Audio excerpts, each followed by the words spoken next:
samahan nyo nga akong gumawa nitong napakagandang cake na order nga ako sa atin ni Ma'am Rica May Eduardo. Bali, ang una ko nga akong ginawa din ay nagbalot nga ako diyan ng mga styro balls na nabili ko nga ako nung CFM. Ang hinanap ko nga ako talaga noong CFM ay yung balls talaga na ganito na nga ako yung kulay, kaso wala nga ako nakita. Kaya hulog talaga ng langit nung nakakita nga ako ng mga styro balls na iyan. At ang maganda pa nga ako ay iba't iba nga ako yung sizes na available. Tapos diyan nga ako, nagbalot din nga ako ng color white na fondant dun sa pinakamalaking styro ball kasi meron din nga akong pinakamalaki dun sa cake na gagawin nga ho natin. At yan na nga ho yung mga nagawa ko. Bali, babalutan ko lang po sila o ilalagay ko sa airtight container para hindi po sila mag-moist. At ito nga ho yung inspo ng ating cake. Bali, pinatanggal lang ni client yung balloon. Tapos medyo natakot nga ho ako kasi first time kong gumawa ng 2-tier cake na ang size nga ho ng bottom tier natin ay 9x6 at ang top tier naman po ay 6x6.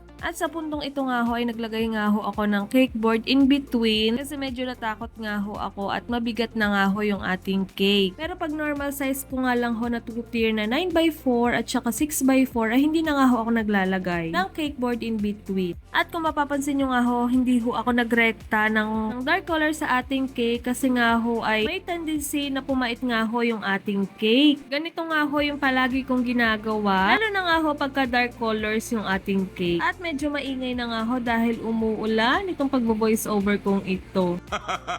At para ma-achieve naman nga ho yung gantong kulay, bali nagmix nga lang ho ako dito ng Pietraco Blue, Pietraco Black at saka Chef Master na color violet. Ito nga ho yung dating hindi ko makuha yung kulay. Kaya naman nagtantsameter nga ho ako ng tatlong colors na iyon. At buti na lang ho ay na-achieve nga ho natin yung kulay na iyan. At syempre yung pinakamahirap na part, diyan nga ho sa edges ng ating cake kung paano natin pakikinisin iyan. At bigla nga ho ako nalobat nung nagpapakinis ako niyan. Kaya naman eto, finish na yung ating sharp edges o dika. Mas makinis pa yun sa mukha ko, me!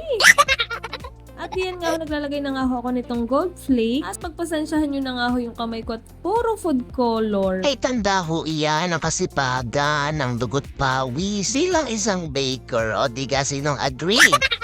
Lalo na nga ho pagka color blue ay talaga namang napakakulay niyan sa kamay. At diyan nga ho, may drip nga po pala itong cake na ito kaya naman medyo naalangan na naman nga ho ako kasi dark colors yung ating gagamitin. Buti na nga lang ho at nakisama itong white chocolate ko. Bali naglagay nga ho ako diyan ng all-purpose cream. Tapos importante talaga na hindi sobrang maiinitan yung chocolate natin para hindi tayo mabigo din sa pagdidrip nating ito. Kasi isa talaga sa pinakamahirap ma-achieve yung perfect drip lalo na pagka dark colors. Dapat nga ho whipping cream yung gagamitin ko ditong pang drip kaso sabi ko ay baka hindi bumagay sa pagka-elegante ng cake. Tapos diyan nga ho naglalagay na nga ho ako ng mga butterflies na nabili ko nga din po nung CFM. Kung mapapansin nyo nga ho yung crown diyan ay iba yung itsura dahil nagpatong nga ho ako diyan ng fondant na ginamitan ko nga ho ng silicone molder. At tapos na nga ho yung ating cake na napakaganda. Talaga namang napaka-elegante nga ho at mapapansin nyo nga ho ay bagay din pala sa babae yung gantong color ng cake. At isa din talaga sa nagpaganda ng cake ay yung shining shimmering na nilagay natin o brush natin doon sa ginawa nating mga ball toppers. Siya, yun lamang po ngayon. Follow nyo ako for more videos. Babosh!